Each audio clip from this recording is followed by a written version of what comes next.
Hi, Lisa Marie Kosis, founder of Global One Health. In this video, I'm going to be talking about rocking.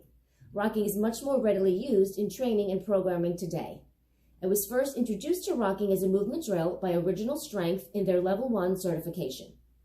Original Strength's system is designed to restore our body's reflexive strength, and by that, I mean our ability to anticipate, prepare, and respond to movement.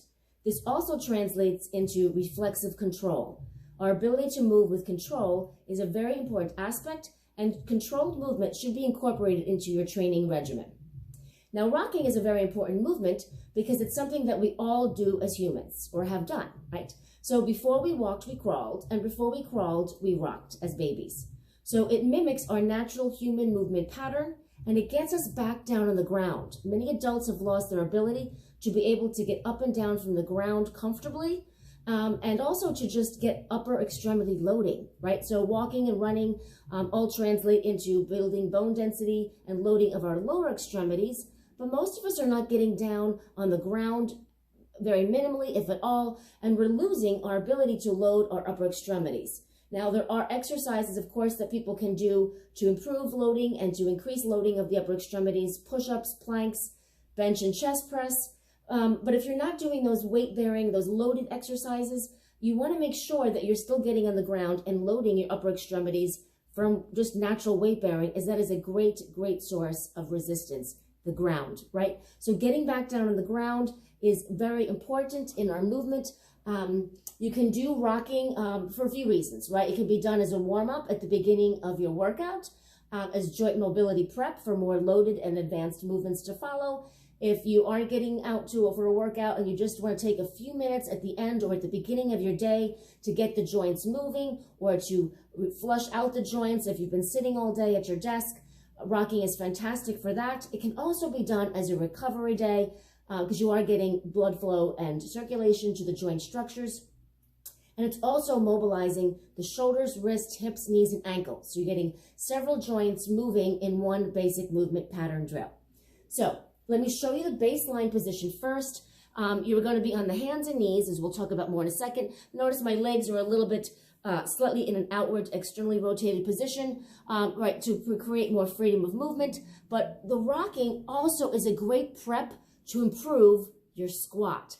So I think that is something important to reference. So if you're going to be squatting that day, get down, do some rocking, because you are getting that nice hip hinge for squatting, right? Improving your mobility and the flexibility of the joint and tissue structures in that deeper squat position. So great for many, many things. So I'm on my hands and knees. I'm going to start in a plantar flexed position.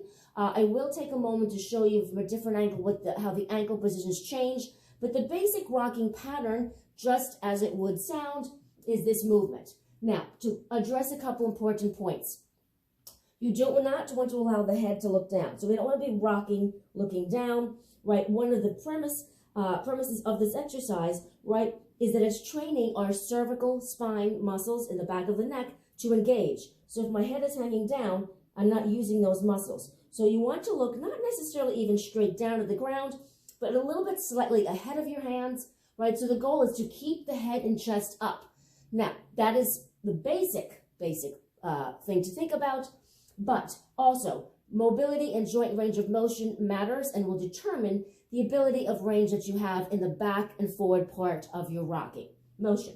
Now, if I have a limited hip hinge or limited mobility and hip flexion, if I come back and I start to round, I don't want to go back this far because now I've lost the spine's position that should be maintained in the rocking pattern. So only come back as far into hip flexion as your joint structure will allow, that you can maintain an open spine in the front, open chest, and a kind of a neutral spine angle, right? So you keep the chest up, the head up, and this is the position that you want in your basic rock. Now, I talked about that in terms of the back portion of the rock. How far forward do we go? The wrist structure will dictate that quite a bit. Now, if you have limited flexibility in the underneath side of your forearm tissue, you may not be able to go too far forward, right, to get your shoulders beyond the point of the base of the wrist, right? See, I'm ahead of my wrist. If I don't have that flexibility, don't force it. You don't want the hand to start to come up, and you don't want to strain the joint. As I always say, Very important. Listen to your body. Listen to your joints. They will always tell you what their limitations are, and stay within those parameters to keep you safe, right? And then as you work the movements and the exercise, and as your flexibility and mobility improves, your range of motion will also improve. So just make note of that, right? So I do this forward and back rocking motion. Now, for the most part, I maintain this position of my spine and my hips and arms, but the foot is where the changes happen. So from a front view, as I mentioned, we start in plantar flexion. We start in a neutral ankle position, centered, right? And then I'm going to go to an inverted ankle position. Notice I'm just lengthening the lateral side of my ankle, shortening the medial side of my ankle. But I do that in the rocking position, right? So from here, as I rock, I start centered. I angle my ankles outward and my ankles inward. I'm not moving my lower legs back and forth this way. It's simply an ankle. Now, I'll have a lot more range in inversion because of the ligament structures on the lateral ankle are more flexible than the medial, so I'm not going to have too much there. So you don't want to start to just force a position. You're just trying to get that basic ankle movement in the frontal plane. Okay, so I do those 3 ankle positions in plantar flexion, and then I go to dorsiflexion. So now I'm tucking my toes under. I'm on the balls of my feet, and again, I do those same 3 positions in dorsiflexion. Neutral ankle, inverted, and everted. Doesn't matter which you do first. You can do everted and inverted, but you want to hit all 3 positions in both plantar and dorsiflexion, and the rocking pattern stays the same. Now, there are variations in the hands that you can add in. We started with the basic fingertips facing forward. You can then externally rotate 90 degrees, the hands outward. So now, if I'm rocking backwards and forwards, I'm mobilizing a different structure of my forearm. So my fingertips are facing laterally to the sides. As I rock back and forth, I'm now getting a little bit more focus to the thumb, the radial side of my forearm, and the pinky side of my forearm. Right, as I come back, I'm lengthening that thumb side, and as I come forward, I'm lengthening the pinky side. So that external rotation to 90 degrees will change the focus of the flexibility around the forearms and wrists. I can also rotate in the frontal plane, so I can do a sideways rock, right? So I want to move the whole body from side to side, and I can do the sideways rock again, fingertips forward, fingertips facing out. I can also, if I want to get a much more flexibility targeting to the underneath sides of my forearms, I can try to externally rotate 90 degrees. Again, not forcing. If you can externally rotate your arms to get your fingertips to face backwards and continue to do the rock, that's great. Don't force it. You may get a little bit less range of motion back. You don't want the hand to start to come up off the floor. You don't want to force the joint structure. I'd like to keep in mind hyperextension of the elbows. As you see, mine can slightly bend backwards a little bit. This feels uncomfortable for me personally, but I do try to cue my clients out of hyperextension because then the joint kind of locks and then you lose a little bit of the support and the engagement of the musculature around the joint structure. So you always want to try to be mindful of that. And I find that that reverse 180-degree position of the hands promotes the hyperextension a little bit more so. Again, you can rock side to side with the hands facing you. And then if you put the rocking forward and back in the sagittal plane and you combine it with frontal plane rocking, you can create the circular pattern of the rock, right? And going both, circling in both directions, right? So from a different angle, right? I'm going to go forward, side, and back.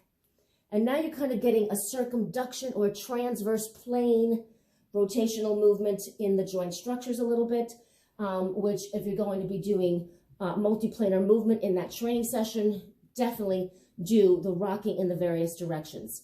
So again, rocking excellent for a warm-up, for more advanced loaded movements to follow, joint mobility prep. Also good to be just done by itself. First thing in the morning, you kind of want to get the joints moving and flowing, the blood flowing. Take a couple minutes at the beginning of your day, get down, do some rocking. If you come home at the end of the workday and you don't have time for a workout, but your body's feeling a little bit cranky from sitting at your desk all day, if you've had a sedentary day, again, get down on the ground, do a few minutes of rocking. You're mobilizing multiple joints at once, and you're also training the body to be open through the spine and breathing, right? Because it's just a natural thing you're going to be doing while you're moving. And you're getting, again, that weight bearing on the upper extremities, very, very important for everybody to incorporate that into their workouts multiple times a week in some way, shape, or form. And also rocking for a recovery day, right? Just to kind of flush everything out.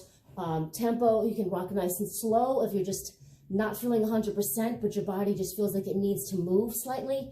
You can rock faster tempo if you're using it as a warm-up and you just want to get to it, to get to your workout. So play around with your arm positions, play around with your tempo, but I highly recommend rocking. It's a fantastic exercise drill to be done every day if you have the time and have the ability to do so. So get rocking, get on the ground, and hopefully it is something that really feels good for your body. So enjoy that.